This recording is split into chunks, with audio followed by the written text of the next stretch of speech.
করেছেন। ফ্যাসিস্ট আওয়ামী লীগ বাংলাদেশ থেকে বিতাড়িত হওয়ার পরে এদেশের সাধারণ জনগণকে নানাভাবে সন্ত্রাসী কর্মের মাধ্যমে তারা ভীতি সঞ্চার করার জন্য চেষ্টা করছে।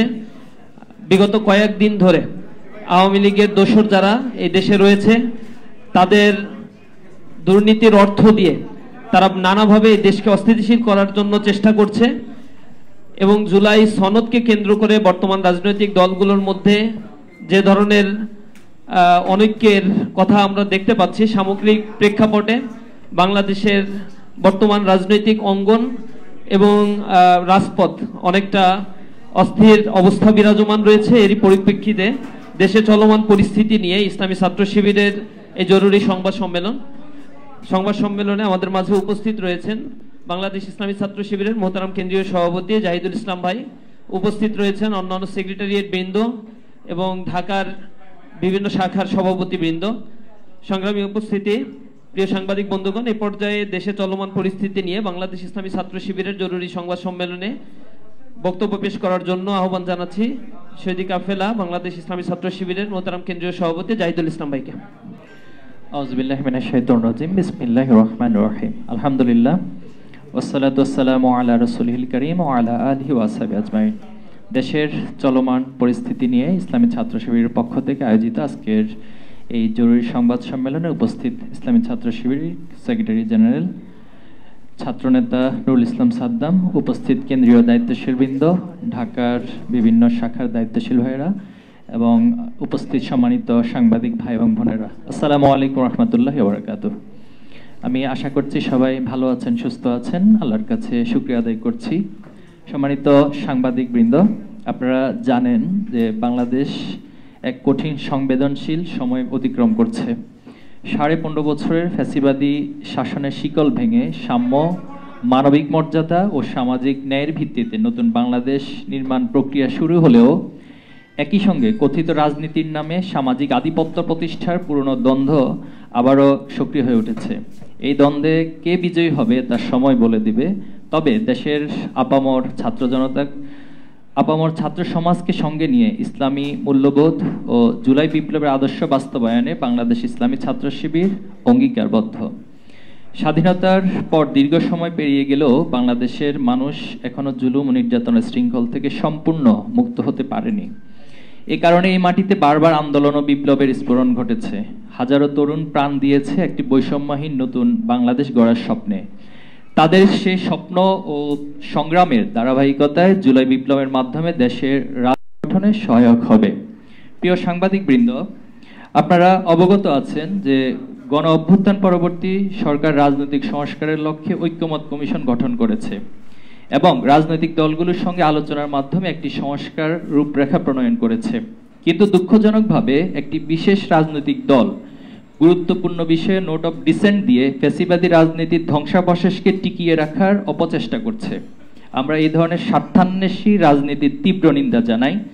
যে সকল রাষ্ট্রীয় কাঠামো ও ব্যবস্থার মাধ্যমে পূর্ববর্তী সরকার ফ্যাসিবাদ প্রতিষ্ঠা করেছিল তার ন্যূনতম সংস্কার এখনো হয়নি। অন্তর্বর্তীকালীন সরকারও এই ক্ষেত্রে চরম ব্যর্থতার পরিচয় দিয়েছে।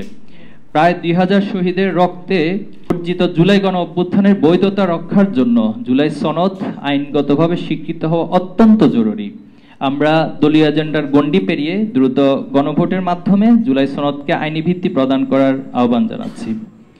প্রিয় সাংবাদিক ভাই এবং বোনেরা, আমরা উদ্বেগের সঙ্গে লক্ষ্য করছি জুলাই বিপ্লব পরবর্তী সময়ে দেশ জুড়ে একটি দলের রাজনৈতিক পরিচয়ের আড়ালে চাঁদাবাজি এক মহামারী রূপ নিয়েছে।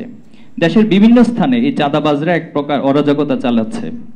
এরই মধ্যে পুরান ঢাকায় চাঁদা না পেয়ে ব্যবসায়ী সোহাগকে পাথর মেরে হত্যার ঘটনা গোটা জাতিকে নতুন করে ভাবতে শিখিয়েছে।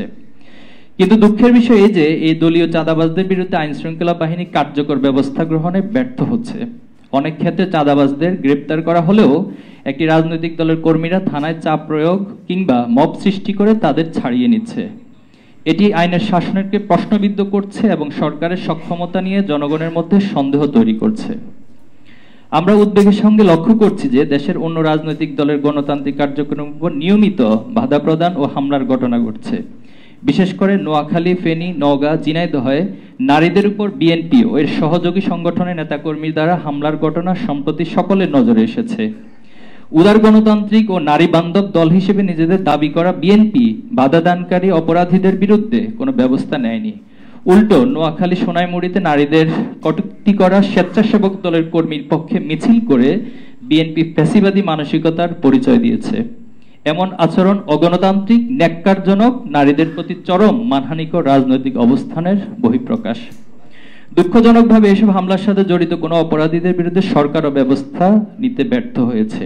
একই সাথে দেশের বিভিন্ন স্থানে মসজিদে কোরআন তালিমের মতো প্রোগ্রামে বাধা প্রদানের ও হামলার মতো ঘটনা ঘটেছে।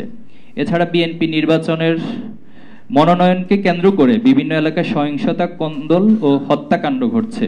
এমন পরিস্থিতিতে আসন্ন জাতীয় সংসদ নির্বাচনের জন্য হুমকি স্বরূপ আমরা এই সকল ঘটনার তীব্র উদ্বেগ প্রকাশ করছি। সেই সাথে আমরা দেশের শান্তি স্থিতিশীলতা বজায় রাখতে সকল সন্ত্রাসী, চাঁদাবাজ, সকল রাজনৈতিক দুর্বৃত্তদের বিরুদ্ধে কঠোর ব্যবস্থা নেওয়ার আহ্বান জানাচ্ছি।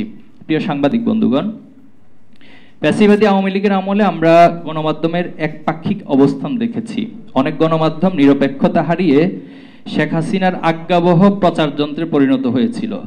জুলাই বিপ্লব পরবর্তী আমাদের প্রত্যাশা ছিল সকল গণমাধ্যম স্বাধীন আচরণ করে জনগণের আকাঙ্ক্ষার প্রতিফলন ঘটাবে, কিন্তু দুঃখজনকভাবে গণমাধ্যমের এক পেশে আচরণ এখনো যায়নি। কিছু কিছু গণমাধ্যম নিরপেক্ষতার পরিচয় দিতে ব্যর্থ হচ্ছে।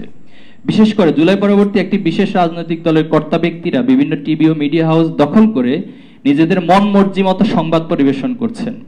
তার ব্যত্যয় ঘটলে সাংবাদিক ছাঁটাইয়ের ঘটনাও ঘটছে। সম্প্রতি জাহাঙ্গীরনগর বিশ্ববিদ্যালয়ের ছাত্র শিবিরকে জড়িয়ে মিথ্যা সংবাদ প্রকাশ করে কিছু গণমাধ্যম।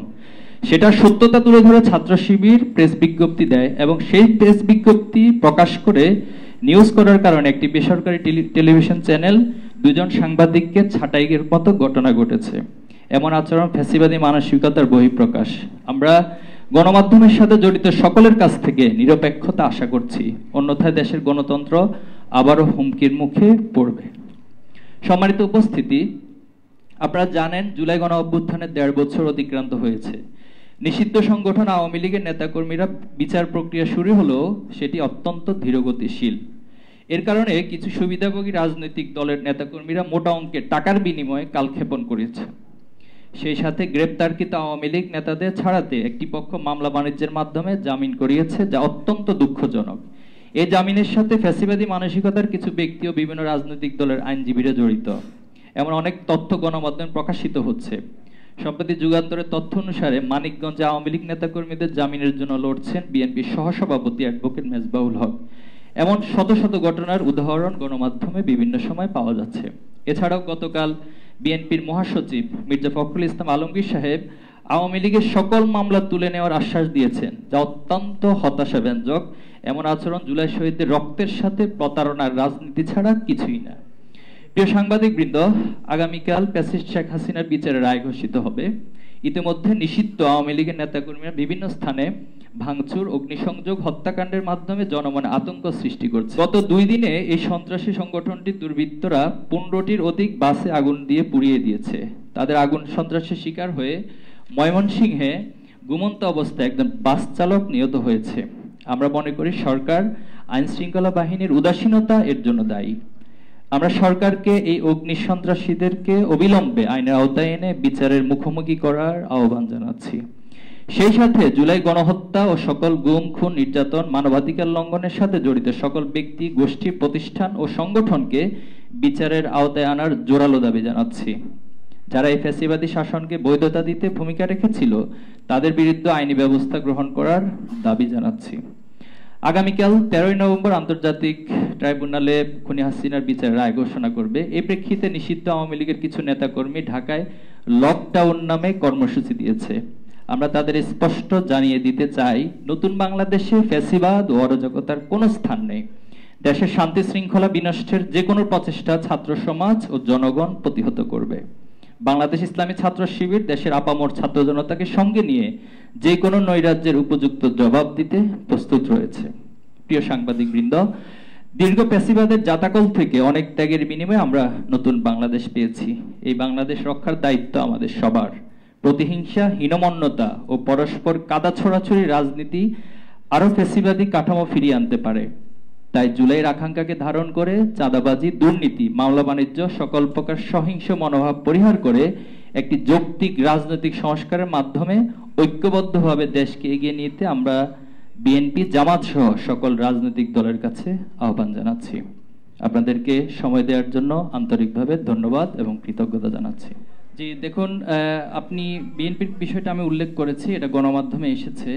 এমন কোনো তথ্য আমি এখন পর্যন্ত পাইনি। কোনো পত্রিকা বা রেফারেন্স থাকলে আমাকে দিতে পারেন। তাহলে আবরার ফাহাদের বিষয়টা শিশির মনির ভাই ক্ল্যারিফিকেশন দিয়েছেন যে সেটা কোন প্রেক্ষিতে লড়াই করেছেন, কেন লড়াই করেছেন, এবং পরবর্তীতে তিনি আবার সেই মামলা থেকে অব্যাহতি নিয়েছেন। তো সবকিছু মিলে এটা ইতিমধ্যে তিনি স্পষ্ট এবং ওনার জায়গা থেকে ব্যাখ্যা করেছেন। আমাদের ইতিমধ্যে আজকে সারা দেশে বিভাগীয় শহরে কর্মসূচি চলমান, বিক্ষোভ মিছিল এবং সমাবেশ হচ্ছে। আগামীকাল আমরা ঢাকায় বিক্ষোভ মিছিল এবং সমাবেশ আছে। পাশাপাশি সারা দেশে সকল জায়গায় আমরা ছাত্র সমাজকে সাথে নিয়ে, ছাত্র জনতাকে সাথে নিয়ে অবস্থান কর্মসূচি ঘোষণা করেছি।